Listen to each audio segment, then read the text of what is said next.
Hello, welcome back. How's everyone doing today? If you're new here, I'm Daniel, and I'm the creator of the rhythm game called Sequence Storm. It's free to play on Steam. I'm going to link to it below so you can play it right now. Please check it out. Thanks to everyone who helped me with my fundraising for the next Sequence Storm expansion. I met my goal, and that was really cool. And also thank you to everyone on my Patreon. I'll link that below too. So today I'm talking about my progress on making an arcade-style controller just for Sequence Storm. So, if you don't know, Sequence Storm was designed to be played a lot of different ways, gamepad mainly, or you can use like a Sound Voltex controller or a keyboard. Today, I'm talking about my progress on the actual arcade-style controller here. I'm gonna change camera angles so that we can actually look at it. So, I'll be right back. Okay, here it is. Now this prototype, it's quite a bit bigger than what the final one's gonna be. The final one is gonna be 20 inches wide by 9 or 10 inches deep. This is just bigger so I can move things around on it easier. So far I've been playing with it a lot and it's been really fun. It's been actually distracting, I'm actually wanting to play the game, which is kind of unusual lately. Now I think since the last update I've added this boost button. But I need to do more missions. If you don't know, the boost button, it's not used in normal arcade score mode, but it's used in mission mode and when racing. It's a little 2x1 square button. It's 1/2 inch above the 4-column buttons. It's got a spring in it and a pretty stiff switch, so it's hard to press, but that's so you don't accidentally press it. If you're trying to boost, you have to kind of purposely slam it. I have to look down to find it still, so I need to get more practice with it until I decide, that I like the button and where it's at. But another consideration is that I was considering, in a future update, including the boost button in the rhythm gameplay. And so, I'm trying to think about that as well. Does it need to be a bigger button? Does it need to be a big round button that you smash? That's kind of what you use the boost button for. Often it's kind of an oh shit button for different situations. So I'm not sure if I am decided on just the size and the position and how that button feels. As far as the other buttons, the 4-column buttons, these are all 2x2 inch square buttons. They're 1/4 inch apart from each other. They're kind of right in the middle of the whole controller.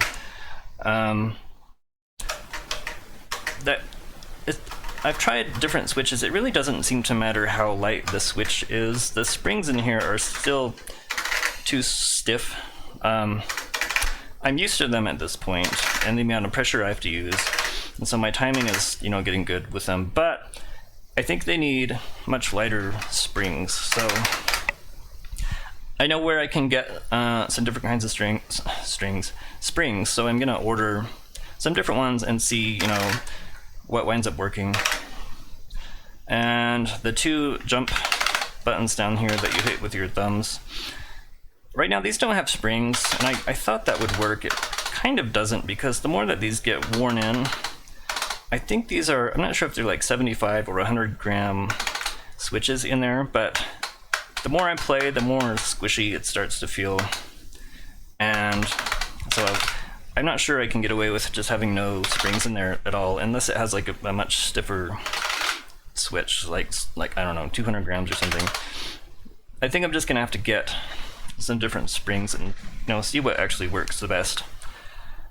For the joysticks, so these are 2 Industrious Lorenzo 8-way Euro joysticks. And it seems like this is a pretty standard and cheap joystick. When I first got these, I thought they felt a bit stiff, but I'm getting used to it, and my timing is getting better. The camera's wobbling when I do that. That's fine. So I looked into oh, can you make these looser? Apparently, people only want to make their joysticks tighter, people that play fighting games and stuff. So this is probably as good as it gets. One big issue, and I'm actually quite used to it. I don't know if they're getting broken in, and that's loosened them up a bit, or I'm just used to the amount of pressure it takes to bat them back and forth, or grab it and do zigzag stuff. The biggest issue is that if you you let it wobble like that, it creates a whole bunch of errant inputs back and forth, and so I don't think there's anything I can do about that on the hardware side. So maybe I can just detect that kind of thing in software in the game. I don't know. We'll see. As far as the overall positioning, sometimes if I'm playing something that is a little too hard, and I'm starting to get used to moving my right hand over to the left column buttons or vice versa, but sometimes if I'm a little bit overwhelmed, I'll want to have my hand on on both the joystick and try to hit column buttons too. And that's fine. This is designed so that you can technically do that, because there is some stuff in the game where you do have to be pressing both sticks and then also pressing these two outer column notes. So that's intended, and it is pretty fun if you know something like that's coming up where you have to smack both sticks out and hit both the outer columns. That's pretty easy to do, and it feels cool to do when you can actually hit those. I don't see any way for me to possibly use, well, technically I can reach my pinky to the joystick and then my thumb to the jump button, but I don't think anyone's going to be doing that. You can also hit the two inner columns with your hands on the joysticks, but that's, while you're actually playing the game, I don't think that's ever going to happen. So as far as the layout, I'm pretty happy with it, and the more I play, the more I start to move my hands around all over the controller, and when you start to do that, that makes everything really fun. It really depends on chart, how the charts are authored. A lot of charts, they do have a lot of patterns that use only the columns and then only the jump buttons, and so the way this was designed is that this, when I'm using my two fingers each on all the four column buttons and then my thumbs on the jump buttons, it feels a lot like you're playing on a keyboard. You've got your fingers are on EF and then JK, and then your thumbs are on the space bar. Or even when you're playing with the gamepad, it's the same way. You've got your four fingers on the what is it called, shoulder buttons and triggers, and then both of your thumbs are on the jump buttons.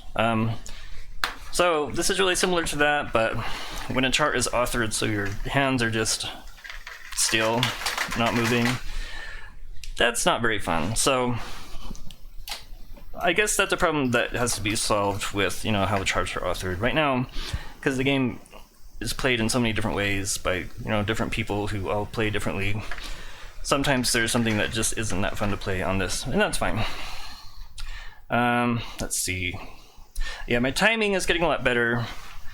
I've been playing kind of medium and hard difficulties, and I'm starting to creep into the low 90s, mid 90s as far as score.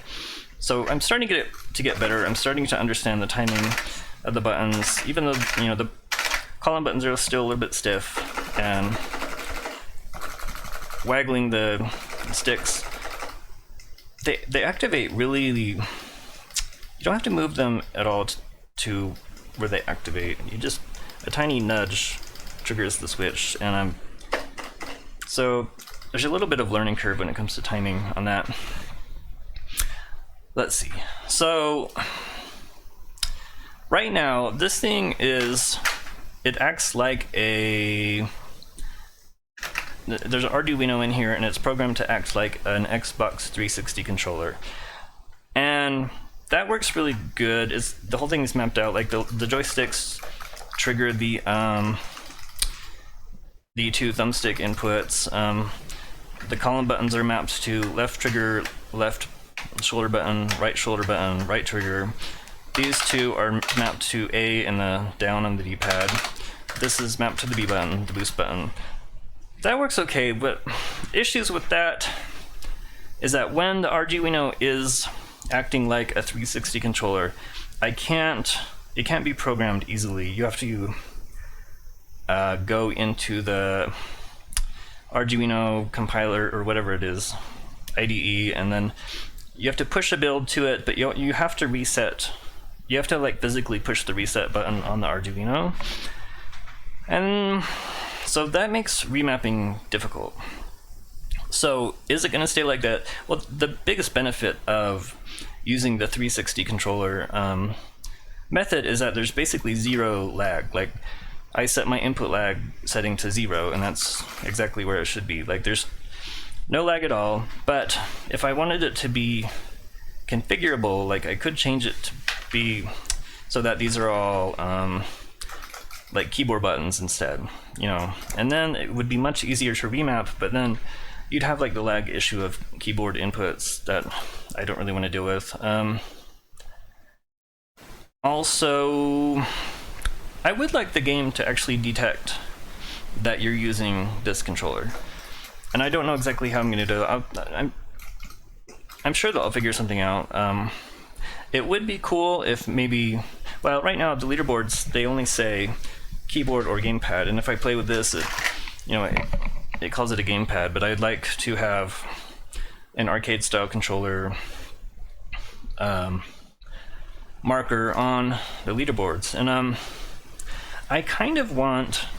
I've been playing and getting scores, but of course none of my scores with this thing are as high as my regular keyboard scores. So that's... I kind of wish now all the scores were like separate, right? So I could actually see my progress on this thing versus, you know, without having to... I guess I could delete my...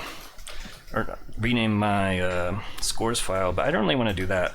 So that's a new fun problem to solve. And also, if the game could detect you had something like this, I could offer, you know, bonuses to players that have one of these controllers. Like maybe you get all DLCs for free or something, you know, if you have one. I could do, you know, cool stuff like that. Anyway, so what's next? I really just have to keep playing with it and deciding, you know, I have to, you know, order new springs, a bunch of new switches. Figuring out what to source all this stuff is kind of hard. I definitely need to do more missions and stuff so I can actually learn where that boost button is. Yeah, that's about it. Overall, this has been really fun to play with. I'm really appreciative of all the people that have helped me be able to even do this. Let's see. I think I've covered everything. Anyway, so I'll try to do more updates. I think I skipped a week or two. I'm not sure at this point. But it's Friday afternoon.